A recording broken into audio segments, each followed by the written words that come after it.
റസൂലുള്ളാഹി സ്വല്ലല്ലാഹു അലൈഹി വസല്ലമിന്റെ പേര് പറയപ്പെടുകയും ആ റസൂലുള്ളാഹിന്റെ പേര് കേട്ട ശേഷം സലാത്ത് ചെല്ലാതിരിക്കുകയും ചെയ്യുന്നവര് അവരെയും ആര് ലഅനത്ത് ചെയ്യുന്നു? മലക്കുകൾ ശപിക്കുന്നു. അതെ, മുസ്ലിമിലേക്ക് ആയുധം ചൂണ്ടിയും കൊണ്ട് ദ്രോഹിച്ചവര് ആയുധം കൊണ്ട് ചൂണ്ടിയാ മതി, ആയുധം കത്തി പിടിച്ചിട്ട് കൊല്ലൂടാന്ന് പറഞ്ഞാൽ മതി, പിസ്റ്റോൾ കാട്ടിയാൽ മതി, അള്ളാഹുവിന്റെ മലക്കുകൾ അവരെ ശപിക്കുന്നതാണ്. കൊത്തേണ്ടതോ കൊല്ലേണ്ടതോ എറിയേണ്ടതോ ഇല്ല. അതുപോലെ തന്നെ ഖിസാസ് എടുക്കാൻ അർഹപ്പെട്ടതിന്റെ ശേഷം ഖിസാസ് എടുക്കാൻ അർഹപ്പെട്ട വ്യക്തിയെ ആ അർഹപ്പെട്ടതായ ഖിസാസിൽ നിന്നിട്ട് തടഞ്ഞവര് വിശദീകരണം കേൾക്കാം. പിന്നെ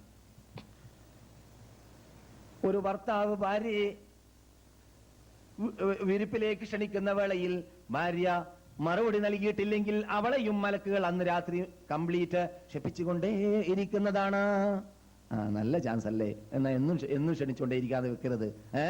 ശരിക്ക് അവളുടെ ആരോഗ്യത്തെ പരിഗണിക്കണം, അവളുടെ ചുറ്റുപാടിനെയും അന്തരീക്ഷത്തിനെയും പരിഗണിക്കണം. എല്ലാം പരിഗണിച്ച് ക്ഷണിച്ചാൽ മതി. വെറുതെ ക്ഷണിച്ചിട്ട് അവൾക്ക് യോജിക്കാത്ത സമയത്ത് ക്ഷണിച്ചിട്ട് കണ്ടില്ലേ നീ എനിക്ക് ഉത്തരം ചെയ്തില്ല, അതുകൊണ്ട് തന്നെ മലക്കൾ രാത്രി ശപിക്കട്ടെ എന്ന് പറഞ്ഞു കിടക്കാനല്ല.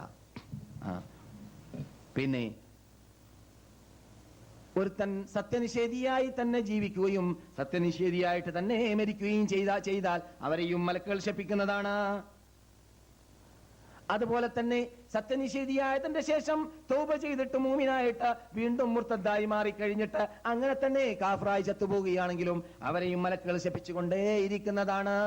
നിങ്ങൾ ഈ കേട്ടവരെല്ലാം മലക്കുകൾ ശപിക്കുന്ന ഇനമായിട്ട് സഹീഹായ ഹദീസിൽ ചിലത് ഖുർആനിൽ വന്നതായ കാര്യങ്ങളാണ്, വിശദീകരണമാണ് നിങ്ങൾ ഇനി കേൾക്കാൻ പോകുന്നത്.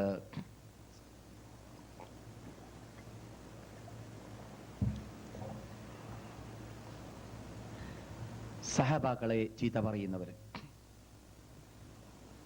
റസൂൽ പറയുന്നു, മൻ സബ്ബ അസ്ഹാബി, എന്റെ സഹാബാക്കളെ വല്ലവരും തെറി പറഞ്ഞാൽ, ചീത്ത പറയുകയാണെങ്കിൽ ഫഅലൈഹി ലാനത്തുല്ലാഹ്, അവനെ അല്ലാഹ് ശപിക്കട്ടെ, അവന്റെ മേലിൽ അല്ലാഹുവിന്റെ ശാപമുണ്ടാവട്ടെ, വൽ മലായികത്തി, മലക്കുകളുടെ ശാപമുണ്ടാവട്ടെ, വന്നാസി അജ്മഈന, സകലം ജനങ്ങളുടെ ശാപമുണ്ടാവട്ടെ. സഹാബാക്കളെ ആക്ഷേപിക്കുക എന്നത് വളരെ അപകടമാണ്, ഈമാൻ നഷ്ടപ്പെട്ടു പോകുന്നതാണ്. അവരെ കുറ്റം പറയുകയോ അവരെ എന്താണ് ഹുർരിയത്തുൽ ഫിക്ർ, സ്വതന്ത്ര ചിന്തയാണ് ഇന്നത്തെ കാലഘട്ടത്തിൽ. ഇസ്ലാമിക ചിന്തകന്മാർ പോലും ഇസ്ലാം ചിന്തിച്ചെടുക്കാനുള്ളതല്ല. ഇസ്ലാമിക ചിന്തകന്മാർ ഇവിടെ ഇല്ല. ഇസ്ലാം ചിന്തിച്ചെടുക്കാനുള്ളതല്ലടാ. ഇസ്ലാം അള്ളാന്റെ മതമാണ്. എ മുതൽ സെറ്റ് വരെ അള്ളാഹ് ഇറക്കിയതാണ്. അള്ളാഹ് ഇറക്കിയത് അങ്ങനെ തന്നെ പറയാ, ഖാലല്ലാ ഖാല റസൂൽ, അതാണ് ഇസ്ലാം. നിന്റെ പോക്കറ്റിൽ നിന്ന് കൊണ്ടുവരാനൊന്നും ഇസ്ലാമിലില്ല. അതുകൊണ്ട് ഇസ്ലാമിക ചിന്തകന്മാരെന്ന് പറഞ്ഞിട്ട് ഒരു വിഭാഗം മുസ്ലിങ്ങളുടെ ഇടയിൽ ഉണ്ടാവാൻ പാടുള്ളതല്ല. ഇസ്ലാമിക പണ്ഡിതന്മാർ എന്ന് പറയൂ, ഇസ്ലാമിക പണ്ഡിതന്മാർ, ഇസ്ലാമിക പ്രബോധന്മാർ എന്ന് പറയൂ, എന്നല്ലാതെ ഇസ്ലാമിക ചിന്തകന്മാർ. എന്താ, ഇസ്ലാം ചിന്തിച്ചെടുക്കാനുള്ളതല്ല. ആ ഭാഷ ശൈലി തെറ്റാണെന്നാ പറയുന്നത്. അത് ചേർത്ത് പറയുന്ന ആള് തെറ്റിയവരെന്നല്ല പറഞ്ഞത്. നേരത്തെ സൂഫിസത്തിനെ കുറിച്ച് ഞാൻ പറഞ്ഞതുപോലെ അത് മനസ്സിലാക്കണം. ആളെക്കുറിച്ചല്ല ചർച്ച. ആള് നല്ല ആളായിരിക്കും, ആ പേര് പറയപ്പെടുന്ന വ്യക്തി നല്ല വ്യക്തിയായിരിക്കാം, അതല്ല ഈ പറയുന്നത്. ആ അഡ്രസ് ശരിയല്ല, അങ്ങനെയില്ല ഇസ്ലാമിൽ.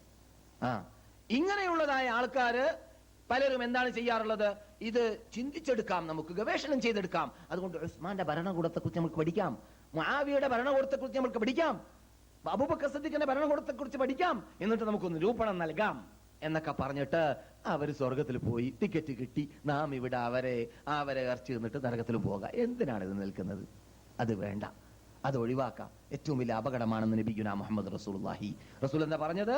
മൻ സബ്ബ അസ്ഹാബി, എന്റെ സഹാബാക്കളെ തെറി പറയുകയാണെങ്കിൽ ഫഅലൈഹി ലാനത്തുല്ലാഹ്, അവൻ അല്ലാഹ് ശപിക്കുകയാണ്, മലക്കുകൾ ശപിക്കുകയാണ്, മനുഷ്യന്മാരുടെ ശാപം അവരിലേക്ക് മടങ്ങുകയും ചെയ്യും. നിങ്ങൾ കേട്ടതായ ഹദീസ് സഹീഹാണ്, ബിൽജുംല സഹിഹാണ് എന്ന് പറഞ്ഞാൽ ധാരാളം ഷവാഹിദുകളും മുതാബഅത്തുകളും ഈ ഹദീസുകൾക്ക് ഉള്ളത് കൊണ്ട് ആ ഹദീസ് സഹിയാണെന്ന് മഹാത്മാക്കൾ പ്രഖ്യാപിച്ചിട്ടുണ്ട്. മുഅ്ജമുൽ കബീർ തബറാനിയിൽ 12709 നമ്പർ ഹദീസ് പരിശോധിച്ചാൽ ഇത് കാണാവുന്നതാണ്. സഹിഹ ഹദീസ് നിങ്ങൾ കേൾക്കുക. ലാ തസുബ്ബു അസ്ഹാബി, വേറെ റിപ്പോർട്ടിൽ ലാ തസുബ്ബു അഹദം മിൻ അസ്ഹാബി ലൗ അന്ന ഫവല്ലദി നഫ്സി ബിയദിഹി ലൗ അന്ന അഹദകും അൻഫഖ മിസ്ല ഉഹുദിൻ ദഹബൻ മാ അദ്റക മുദ്ദ അഹദിഹിം വലാ നസീഫാ. റസൂൽ പറയുന്നു, ഇതിനെ പിന്നെ നിങ്ങളോട് ആ റിപ്പോർട്ട് ചെയ്തെന്ന് പറയേണ്ട ആവശ്യമില്ല.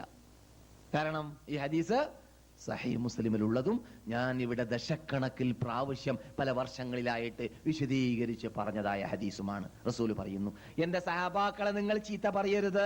മറ്റൊരു റിപ്പോർട്ടിൽ, എന്റെ സഹാബാക്കൾ എന്നിട്ട് ഒരു വ്യക്തിയെ പോലും നിങ്ങൾ ആക്ഷേപിക്കരുത്.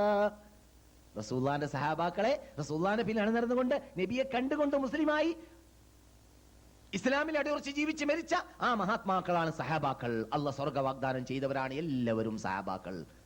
10 ആള് മാത്രമല്ല, 10 ആൾ അവർക്ക് പ്രത്യേക സ്റ്റാൻഡേർഡ് ഉണ്ട് എന്ന അർത്ഥത്തിലേക്ക് മാത്രമാണ്. സഹാബാക്കൾ എല്ലാവരും ആരാണ്? സ്വർഗവാസികളാണ്. ഖുർആൻ സ്ഥാപിച്ചതാണ്. റളിയല്ലാഹു അൻഹും, മുഹാജിറുകൾ അൻസാരികൾ അല്ലാഹ് പ്രീതിപ്പെട്ടവരാണ്. ഈ നാട്ടിൽ ഇറങ്ങിയതായ ആയത്താണത്. അങ്ങനെയുള്ള മഹാത്മാക്കളെ കുറിച്ച് റസൂൽ പറയുന്നു, നിങ്ങൾ ചീത്ത പറഞ്ഞു പോകരുത്. ഒരു വ്യക്തിയെ പോലും, എന്റെ ശരീരം ഏത് റബ്ബിന്റെ കയ്യിലാണ്, ആ റബ്ബിനെ തന്നെയാണ് ആ സത്യം. നിങ്ങൾ എന്നിട്ട് ഒരു വ്യക്തി ഈ ഉഹദ് പർവ്വതത്തിന്റെ അത്ര അള്ളാന്റെ വഴിയിൽ ചെലവഴിച്ചാൽ, ഈ ഉഹദ് പർവ്വതത്തിന്റെ അത്ര നിങ്ങൾ അള്ളാന്റെ വഴിയിൽ സ്വർണമാണ് ചെലവഴിക്കുന്നതെങ്കിൽ, സഹാബാക്കൾ എന്നിട്ട് ഒരു വ്യക്തി ഒരു മുദ്ദ് ധർമ്മം ചെയ്തതിന്റെ പ്രതിഫലമോ, ഒരു മുദ്ദിന്റെ പകുതി ധർമ്മം ചെയ്തതിന്റെ പ്രതിഫലമോ നിങ്ങൾക്ക് ലഭിക്കുന്നതേ അല്ല. ആരാണ് സഹാബാക്കൾ? ആരാണ് സഹാബാക്കൾ? കിട്ടിപ്പോയി അവർക്ക്. കാരണം അവരത്രയും അധ്വാനിച്ചവരാണ്. അവരാണ് ഈ ഇസ്ലാമിനെ തറപാക്കിയവർ. നാം ഉൾക്കൊള്ളുന്ന പ്രസ്ഥാനത്തെ ലോകവ്യാപകമാക്കിയവർ. നാം ഉൾക്കൊള്ളുന്ന പ്രസ്ഥാനത്തെ ലോകവ്യാപകമാക്കാൻ വേണ്ടിയിട്ട് പോരാട്ടങ്ങളും യുദ്ധങ്ങളും ഹിജറകളും നടത്തിയവർ അവരാണ്. അതുകൊണ്ട് അവരെ തൊട്ട് കളിക്കാൻ പാടുള്ളതല്ല. തീ കൊള്ളി കൊണ്ട് തലചൊറിയലാണ്. അതെ, ഉബൈദുല്ലാഹ് ഇബ്നു അംർ റളിയല്ലാഹു തആല അൻഹു, ഉബൈദുല്ലാഹ് ഇബ്നു ഉമർ റളിയല്ലാഹു തആല